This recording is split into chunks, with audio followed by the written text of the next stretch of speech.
Muchas gracias Carolina Pampliega por participar de esta entrevista que vamos a hacer a la historiadora María Sáenz Quesada. María Sáenz Quesada es miembro de la Academia Nacional de la Historia, es escritora de muchos libros del siglo XIX y siglo XX y directora de la revista Todo es Historia. Y creo que en este marco de la exposición virtual que estamos haciendo desde el MAP, sobre Juan Vallejo, es interesante saber y remitirnos a quién fue Manuel Belgrano.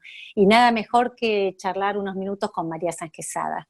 Así que vamos a compartir la entrevista con Carolina Pampliega, que es la curadora de la muestra y de la colección de Juan Vallejo. Así que muchas gracias María por esto, muchas gracias Carolina. Y te queríamos preguntar, María, ¿qué significa Belgrano, Manuel Belgrano hoy? Yo creo que significa un modo de ser argentino que todavía demanda, y nos demanda a todos cada día. Poco antes de morir, Belgrano escribió a un amigo: ustedes me dicen que yo soy un padre de la patria. A mí me gustaría ser un buen hijo de la patria.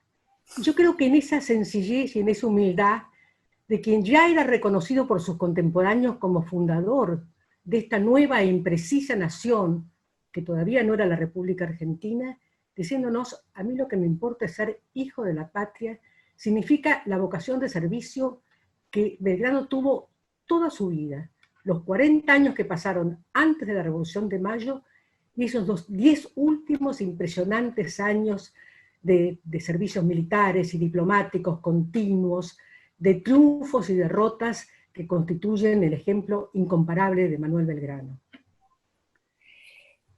¿Y qué significó y por qué la bandera? Porque Belgrano, cuando lo mandan a principios de 1812 a formar las baterías que iban a defender la costa del Paraná, en lo que era la Capilla del Rosario, de los ataques de los realistas de Montevideo, aquellos mismos realistas que serían derrotados en San Lorenzo un año más tarde, Belgrano ya tiene esa idea de identificar a los que luchan con las juntas, con los gobiernos patrios, y de quitarles la misma bandera o el mismo identificación que usaban los españoles, el rojo y el gualda. Y por eso busca hacer con los colores de la escarapela nacional, un celeste y blanco, una bandera que va a enarbolar en las baterías en febrero de 1812 y que van a valerle un reproche del triunvirato, que piensa que eso es demasiado arriesgado, que es mostrar que realmente no es por Fernando VII que se está luchando, sino por una nueva nación independiente. Y Belgrano insiste y va a volver a enarbolar la bandera en el río Pasaje, lo van a hacer también en Jujuy, y por eso esa combinación de esta figura entregada a la causa de la patria y que crea el símbolo que más nos identifica, los colores celeste y blanco, para identificar a los argentinos, aunque todavía esa República Argentina que hoy consideramos constituida en esa época no lo estaba. Pero él siempre en sus documentos habla de esa nación, de tener distintivos propios y además de trabajar para ella. Carolina, ¿querés preguntar? Qué interesante, María, todo lo que nos contás, con la pasión que abordás el tema. Sabemos que Belgrano y Tucumán tienen que ver, ¿no? Como bien sabemos también, nosotros estamos en el contexto de la muestra de Juan Vallejo y sus banderas, la serie de estudios a propósito de las banderas. Así que dentro de ese contexto, me gustaría preguntarte, ¿cuál es la relación de Belgrano con Tucumán, que tanto nos ocupa en estos días? Es muy estrecha. Por una parte, Tucumán es el escenario de su gran éxito, triunfo militar, que es la batalla de Tucumán en septiembre de 1812. Una batalla cuya importancia es vital para el futuro de esa geografía argentina que va a llegar hasta Jujuy, pero no hasta el Alto Perú, no hasta la actual Bolivia.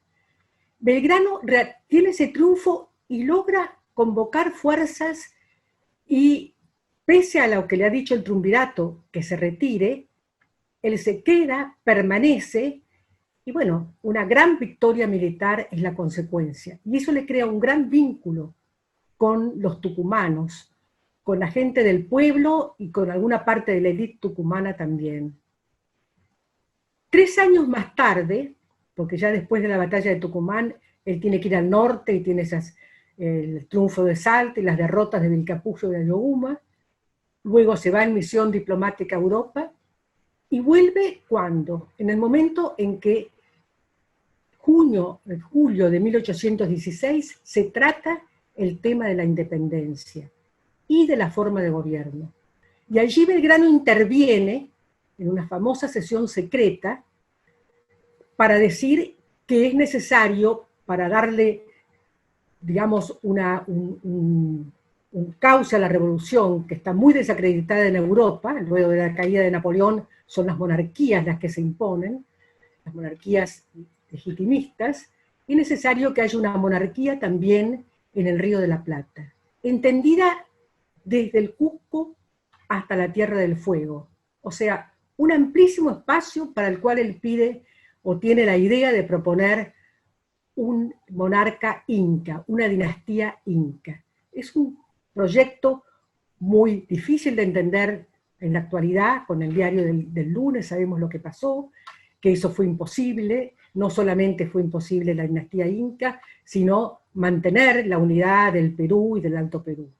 Pero eso fue uno de sus grandes proyectos, y luego de eso Belgrano, que ya es nuevamente jefe del Ejército del Norte, que como tal hace jurar la independencia en Tucumán, en una escena muy emotiva en la cual los indígenas y los mestizos que estaban en Tucumán se sintieron muy conmovidos por la idea de ese monarca inca que proponía Belgrano. Luego de eso él se instala en la ciudadela, o sea, en la parte militar de Tucumán, tiene casa propia en la parte céntrica de esa pequeñísima ciudad que era Tucumán, y pasa parte de los años que le quedan de vida en la ciudad de Tucumán. Allí participa de reuniones sociales, pero sobre todo está aplicado a formar el ejército. Y fíjense ustedes qué interesante.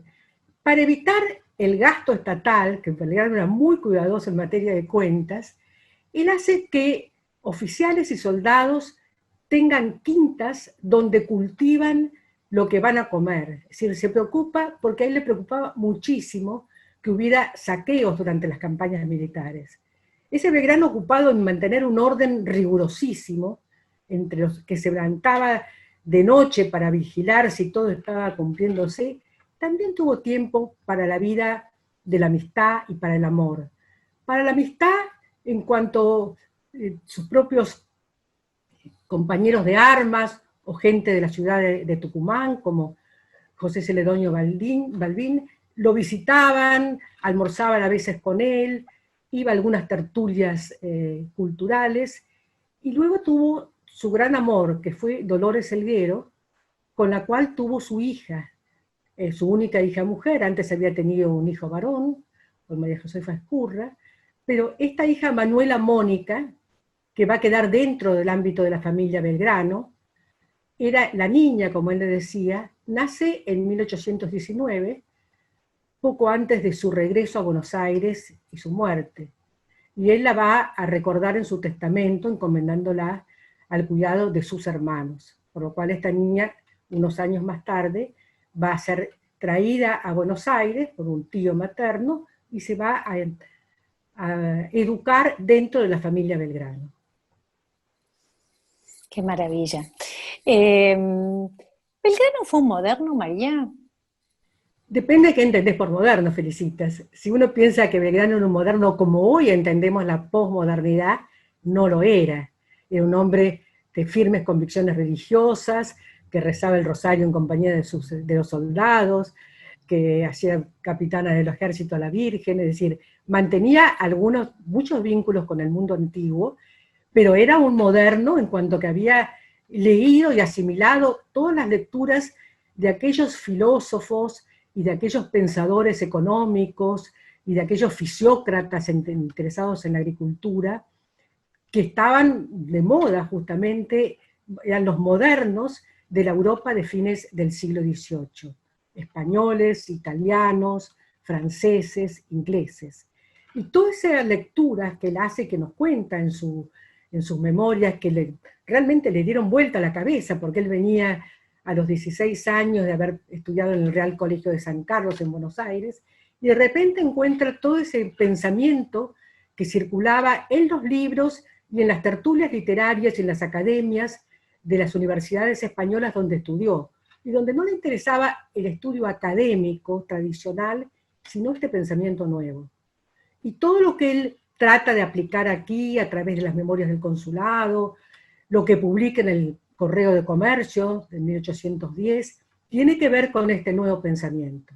Y a mí lo que me conmueve, bueno, muchas cosas de Belgrano me conmueven, es que en medio de esas campañas militares tremendas, él siempre trata de dejar algo para la formación de una sociedad más justa, de una sociedad más equitativa. Por ejemplo, en la campaña al Paraguay, donde sufre una derrota, la de Tacuarí, él funda pueblos, establece escuelas, establece cómo conseguir la financiación para esas escuelas, establece medidas nuevas para que los indígenas no sean destratados, o dona el dinero del premio militar, ¿para qué? Para crear escuelas, de manera que ese Belgrano moderno, es un moderno de fines del siglo XVIII, pero otra cosa, ese fines del siglo XVIII cambió a las sociedades antiguas del antiguo régimen, y es también el origen de las revoluciones modernas. ¿Algún comentario más? ¿Quisieras agregar algo más, María, que vos sientas que puede aportar de nuestro conocimiento, nuestra experiencia de Belgrano, acercarnos a él? Cuando me refiero a Belgrano y me invitan a hablar sobre Belgrano, yo recomiendo leer a Belgrano, leer sus memorias, leer su epistolario, leer también lo que dijeron sus compañeros de armas, como el general Paz, como el general Iriarte, como la Madrid. Realmente ahí uno lo ve a Belgrano vivo, un hombre de gran imaginación, de enorme sensibilidad, pero también con una capacidad y una firmeza para organizar un ejército en medio de la derrota. A mí unas páginas que leí recién, ya las había leído, pero uno siempre releyendo, son las del general Paz, que era un gran autor, digamos, escritor de raza, además de militar, describe la derrota de Ayohuma, cómo en esa derrota en la pampa de Ayohuma, allí cerca de Potosí, Belgrano no se deja milanar, reúne a los vencidos, los va llevando por el camino para que no haya pánico, para poder salvar lo necesario, para que no haya también saqueo de las poblaciones por las que pasa la tropa derrotada. Esa lectura se las recomiendo a los que enseñan sobre Belgrano, no lo que se dijo de Belgrano, sino aquello que contaron los propios que lucharon a sus órdenes, y que de muchas otras personalidades de la independencia dicen cosas bastante malas. De manera que Belgrano también se mantuvo en la memoria colectiva de los argentinos, porque esa entereza, esa integridad moral y esa capacidad para hacer cosas positivas, se lo reconocieron sus contemporáneos. Y se lo reconocemos nosotros y los historiadores que estudiamos y tratamos de ver lo bueno y lo malo, y que frente a Belgrano realmente nos quedamos deslumbrados, reconocidos, y con un enorme afecto también hacia ese personaje de nuestra historia.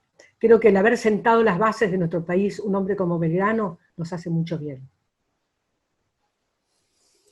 Muchísimas gracias, María. Muchísimas gracias, Carolina Pampliega, curadora de la muestra Juan Vallejo. María siempre ilustra y suma para pensar, como un poco fue la propuesta que hizo este artista también tucumano, de resaltar valores, ¿no? Los valores belgranianos. Y me parece que en los tiempos actuales, recordar a este patriota, como decís vos, significa dar un paso hacia adelante, ¿no? Un paso mirando hacia el futuro. Así que muchísimas gracias, María, por dar la muestra de las banderas de Juan Vallejo, la muestra virtual, desde las redes de Cultura de la Ciudad, desde las redes del museo. Me mandan toda la información. Y te mandamos toda la información. Así que muchísimas gracias por tu conocimiento y tu sabiduría. Un gran placer escucharte, María. Gracias.